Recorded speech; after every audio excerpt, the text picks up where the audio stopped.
from Africa.com, Soko Sibia, coming to you live from Davos, Switzerland at the WEF annual meeting for 2022.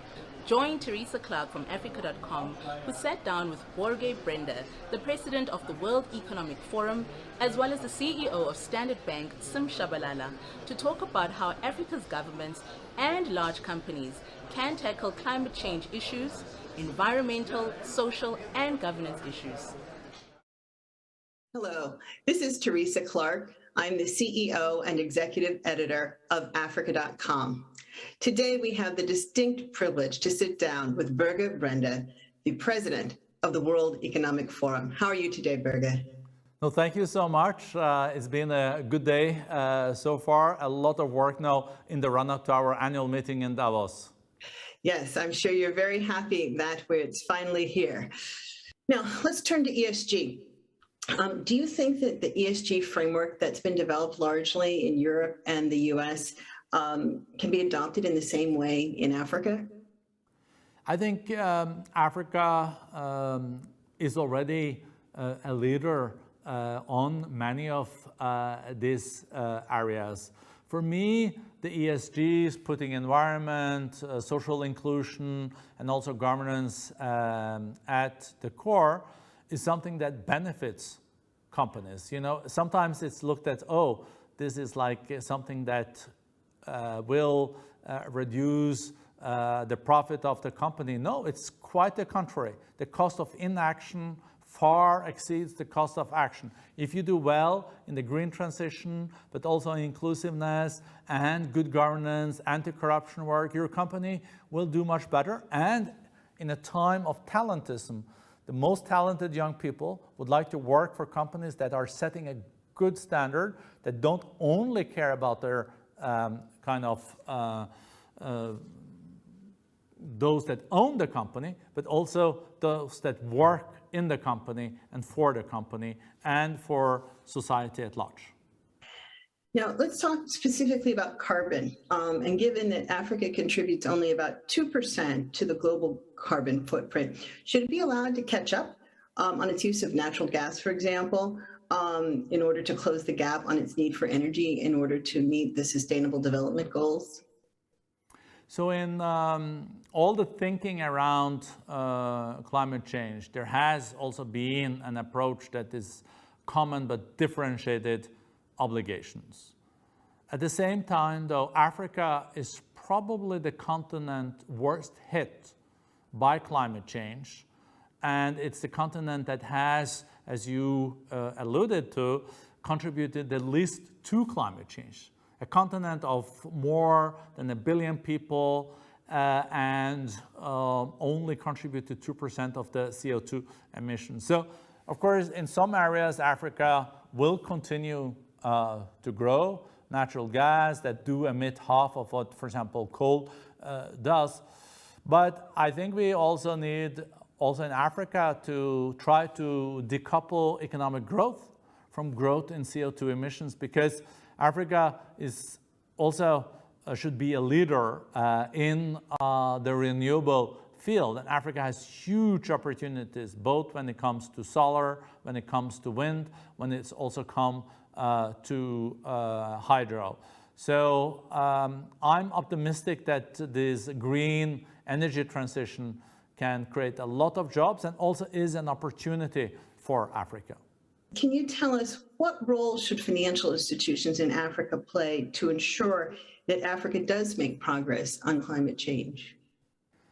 Financial institutions should look favorably at investments in the green transition. I think it's also good for the banks and financial institutions to be financing the new renewables, because one thing is good for the planet, but I think it's also with the current energy prices, many of the projects that were expensive in the past and were maybe not profitable, they suddenly become very, very profitable. And over time, I think we have to be very much aware that energy is about three things. It's energy access, it's energy security, and then it's decoupling energy growth from growth in CO2 emissions. And energy poverty is a big thing in Africa. There are a lot of people that don't even have access to basic electricity. And we should make sure, and this is not only African financial institutions, it's the World Bank, it's IMF, it's also other financial institutions should step up and contribute to energy access and fight energy poverty in Africa, but we should fight it with freedom fuels and renewable fuels. Excellent. Well, thank you very much for taking the time to speak with Africa.com and all of our business publishing partners across the African continent. That was Børge Brenden, the president of the World Economic Forum, talking to Africa.com's Teresa Clark. Now let's head over to Tshabalala, the CEO of Standard Bank, who will be addressing the same issues as Børge. So, Sim, thank you very much for joining us during this rescheduled week of the World Economic Forum at Davos. Teresa, it's a real privilege to be with you, and it's been a long time since we spoke, so I'm looking forward to our conversation. It's a real privilege. Thank you very much. So today, we've had a chance also to talk to Børge Brenden about ESG in Africa, and he's answered a few questions. We'd like you to get your perspective as a CEO of the largest bank in Africa, who's taking a leading role on ESG and climate change. We thought that we would be privileged to get your unique perspective from where you sit on these same exact questions. So the first question I have is, do you think that the ESG framework as developed in Europe and the US can be adopted in the same form in Africa? Teresa, that's a fundamental question, right? That's where it all starts and begins. And I would want to start by affirming that the concepts of environmental sustainability, positive social contribution, and good governance are as applicable on our beloved continent as they are anywhere else in the world. I think it would be wrong to start to argue, for example, that it's acceptable for businesses on our continent to cut corners, right? Just because people in the developed markets have a tough time, it's just not appropriate for anybody to argue that they should be in a position to cut corners. And that's certainly not what we would argue for. In fact, Teresa, you would know this. In South Africa, the broad rubric of corporate governance is determined by a code known as the King 4 Code. So all companies listed on the Johannesburg Stock Exchange are obliged to comply with the King Code. And as a South African, I'm proud to tell you that it's one of the world's most developed and demanding corporate governance standards in the world. And it focuses our minds on good governance and positive social outcomes. But as is implicit in what I'm arguing, I think, the E in ESG, I think, is different from the S and the G. Certainly in the developed world, one would make that argument very strongly, and I'd like to do that in this conversation. So speaking for myself, I really can't think of any reason why the S and the G would be less demanding on the continent, so that is granted. In fact, Teresa, on our continent, the demand for better social action and better social contribution, reducing poverty and inequality, but then having strong governance is a very strong argument for world best practice, so that is granted. But on the E bit, we think it's different. And that difference is recognized by international law. For one, the Paris Agreement makes it crystal clear that the international legal obligations of the developing countries are definitely different from those of the developed ones. So in the case of the first world or the developed countries, they are required to reduce their carbon intensity as well as making sure that their growth paths must lower absolute output of carbon. But definitely, as far as developing countries go, where we are, the law requires us to reduce our carbon intensity, the carbon intensity of our growth, rather than just lower the absolute output of carbon, which, as I say, is what developed countries are required to do.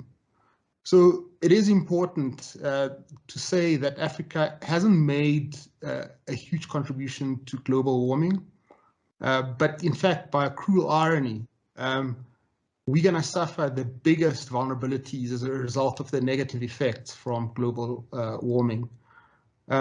So while we must join, like everybody globally, in limiting greenhouse gas emissions, that imperative has to be considered in the context of a just transition.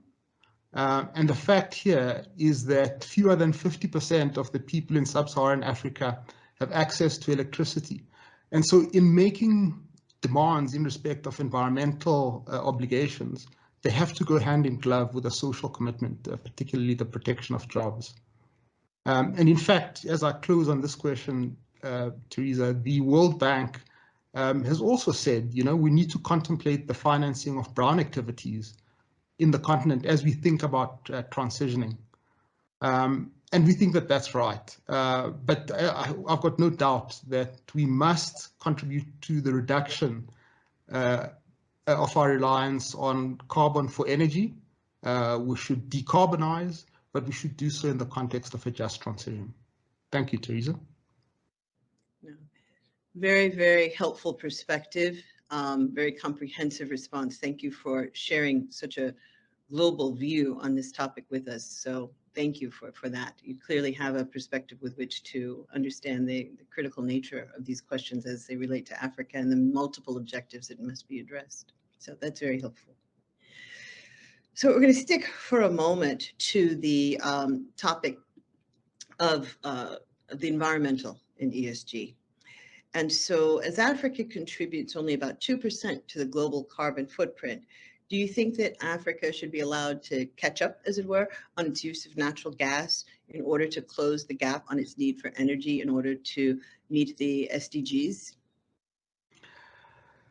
So, Teresa, we have got a very, very clearly defined climate policy, which dictates our approach to gas, and we're very proud of it. And to be very firm and direct with you, we view gas as an entirely legitimate transition fuel for our continent. We see gas as central and key to balancing economic development and social upliftment, the point we were making earlier on when we were discussing your first question. We need to take account of the reduction of global emissions, but help to facilitate the switch from high-emitting energy sources like wood and coal, which are ubiquitous on the continent, to lower carbon fuels. And in that context, that replacement is by way of liquefied petroleum gas for cooking and natural gas for the provision of baseload energy. And this is appropriate on the continent. And our commitment at Standard Bank to gas financing is driven by the science. It's based on the emissions and development plans that are appropriate to the key markets, driven by the legal and governance regulations of those relevant markets, as well as the pathways for our continent that are calculated to support the global targets with which we agree. But we also take account of the NGFS Net Zero 2050 scenario, which is very clear that gas demand is going to continue until 2050. So we'll continue to finance gas responsibly, and we'll do so over the medium term, given the demands and the needs of the African continent. However, clearly our financing will be reviewed regularly, and we will look at the technological developments that are happening and stay in touch with them. And we're going to reduce and try to reduce emissions intensity while managing our gas exposure. And in our policy, we've made certain commitments, and let me just raise 3 or 4 of them. First, we're going to finance gas-related projects that have 0 to minimal fugitive emissions, or that are committed to a pathway that reduces carbon intensity associated with liquefied natural gas plants. Second, we're going to prioritize finance for the construction of gas-fired power plants when one of two conditions prevail. First, where you're providing support services as part of an integrated renewable energy power solution, or on the other hand, where you're converting existing coal or oil-fired power plants as part of a clearly defined decarbonization plan, which is aligned to net zero by 2050. I think the third thing here is we're going to want to limit financing of standalone gas-fired power plants, providing general baseload, mid-merit or peaking power, and we're going to limit those to a cap of 0.75% of our total advances after 2026, and that comes from a current level of 0.14 of advances. And lastly, on this point, Teresa, we're going to reduce exposure to gas by 2045 in line with our commitment to net zero by 2050, while giving due consideration to the energy security of the markets in which we operate. And that differs from East Africa to West Africa and to Southern Africa. Thank you, Teresa. Clearly a well thought through plan. I can see that there's been much consideration put into this in order to be responsible corporate citizens across the continent and the world. So very pleased to learn about your leadership in this space. Thank you. My last question for you, you've touched a little bit on this already, but let me just ask it, and that is, what role do you think that financial institutions should play in ensuring that Africa makes progress on climate change? Teresa, a very important point, and I would want to simply say this, that we would say will play a major part, but not the only part. And that's quite an important principle to establish. And I think when answering this question, it's always important to remember what the role of a financial institution is. And we don't allocate resources in isolation and at will, because we're a derived industry, right? We lend and invest in response to what the market asks of us, what the market demands are, and also dictated by the regulatory environment. And of course, both of those vectors are driven by social and political preferences in the countries where you operate. Another way of putting this is to say that civil society, individuals, our communities can make a huge difference by choosing more suitable products and services on the one hand, and by voting for politicians who place a high priority on mitigating climate change. Those change preferences and those rule changes that happen, once they've happened, then financial institutions will follow. The next point in this context would be to say, as Africa's largest financial services business, and as a business, large bank that's committed to promoting inclusive and sustainable development on our continent, we feel compelled to act responsibly to mitigate the climate change crisis, and we'll do so by reducing our carbon intensity, the carbon intensity of our growth, and by taking several other actions. And let me just rattle through a few. Firstly, our core business activities are being directed towards Africa's development challenges and towards maximizing opportunities for sustainable and inclusive growth, while also managing the risks posed by climate change.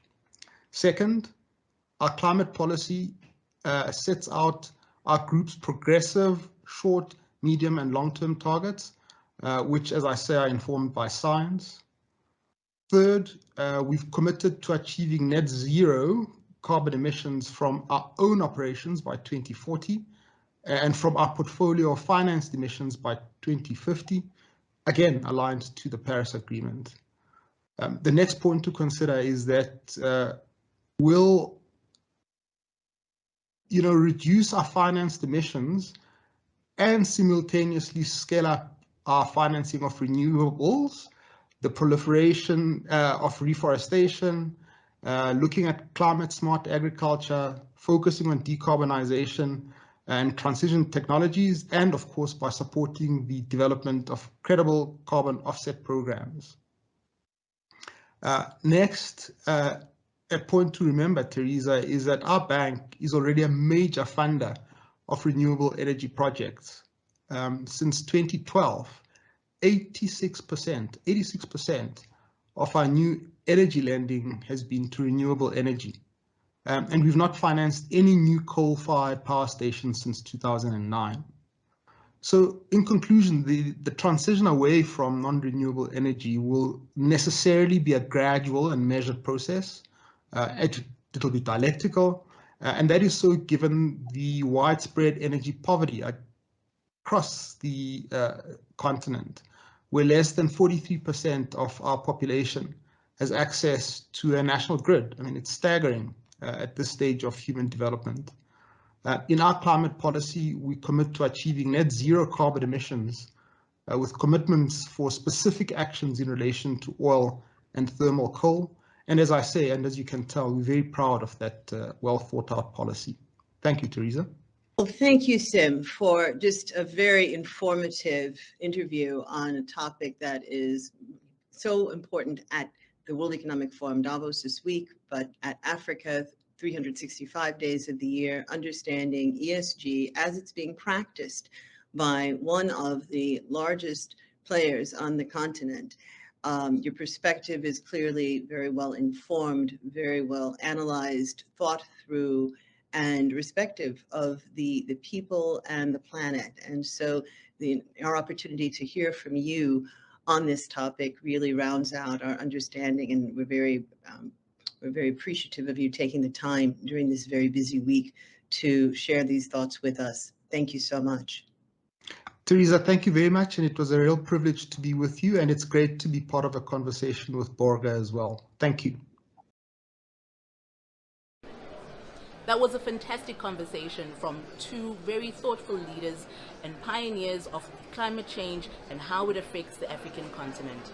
Thank you for joining us, and once again, happy Africa Day.